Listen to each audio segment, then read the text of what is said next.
Why do you think Sagittarius, ruled by Jupiter, planet of knowledge, is a fire sign rather than an air sign?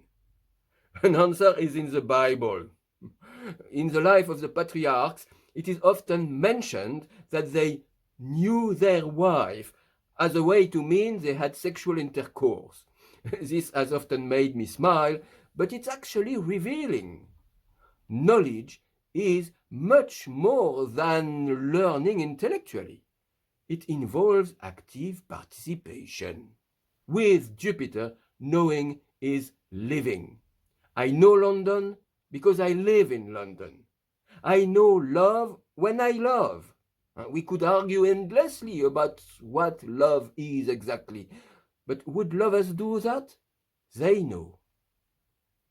We, astrologers, are nerds.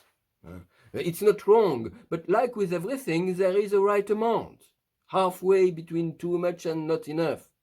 Too much astrological nerdiness, and you are like theologians disputing the number of angels on the head of a pin instead of being mystics carried away in ecstasy. But you are contemplating the cosmos, for God's sake.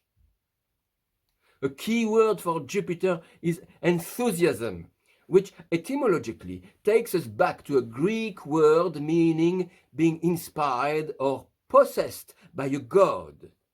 Jupiter's glyph makes me think of a boat with wind in its sail.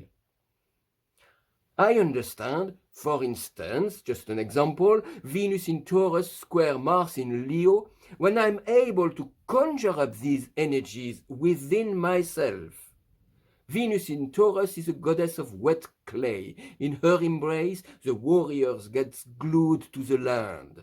Plowing the field, he feels the sudden urge to saddle his horse, fasten his belt, and go risk his life for gold. But can he do that without breaking a heart?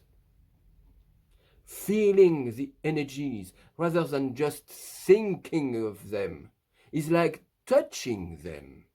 My way to live this makes me come up with pictures and little stories as illustrations. Jupiter rules over two signs, a fire sign, Sagittarius, and a water sign, Pisces. Fire and water are the life-giving elements. Fire meets water when sun rays hit the plants and photosynthesis takes place. Plants grow, feed animals, etc. Life expands. All life is dependent on this meeting of fire and water. The earth knows life. In the sea, deep down it is dark and cold, but just under the surface, life is thriving. Plankton, algae, corals, crabs, fish, and the nets of fishermen, sea, sex, and sun, water, fire, and life. Again, Jupiter's kind of knowledge is the opposite of a cold and dry intellectual understanding. It is fire and water. It is hot and wet. It is a vine in the jungle, a wolf in the mountain, a mystic in contemplation. The mountaineer knows the mountains, and sailor knows the sea. This knowledge proceeds not by separation, but by union of the subject and the object.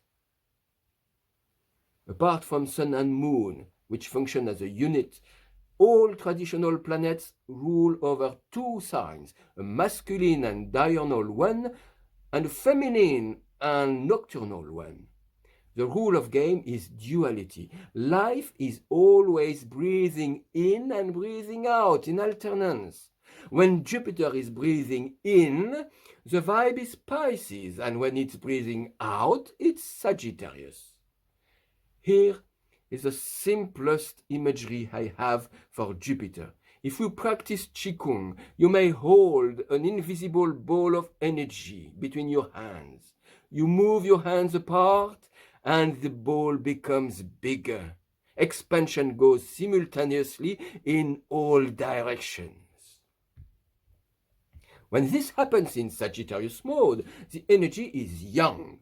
Our presence to the world expands. We embark on a journey or a quest. We become important in our social environment.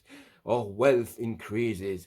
Whatever was created by the power of the sun and the fertility of the moon grows. When this happens in Pisces mode, the inner world expands. Life gives us more to feel. Music, love, poetry, stories, compassion, praise and prayers, or even a living silence give our souls the opportunity to be filled with more as we surrender to something greater and greater. Sometimes we suffer and we don't like it, but there is a way to salvation. Placed in any sign, Jupiter will bring this movement of amplification of inner and outer life, expanding and knowing itself in the process. I know someone with Jupiter in Taurus placed on the MC, conjunct an angle, make it bigger and even bigger. And no, she doesn't run a hedge fund. She doesn't own much, apart from a very small house. With Jupiter in Taurus dominant, we could expect expansion of the material plane, though. How come? Jupiter is squared by her Aquarius sun in the chart, but this square doesn't explain everything. Actually, she grew up in Paris. One day, she discovered a beautiful countryside in the south of France and fell in love with it. She has been living there ever since. Abroad, from Jupiter's point of view, is not necessarily on the other side of our country's border.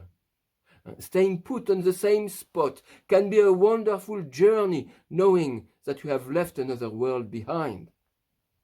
When I knew her, she was growing strawberries on a small patch of land near her tiny house, and don't tell her that's not wealth, because it is.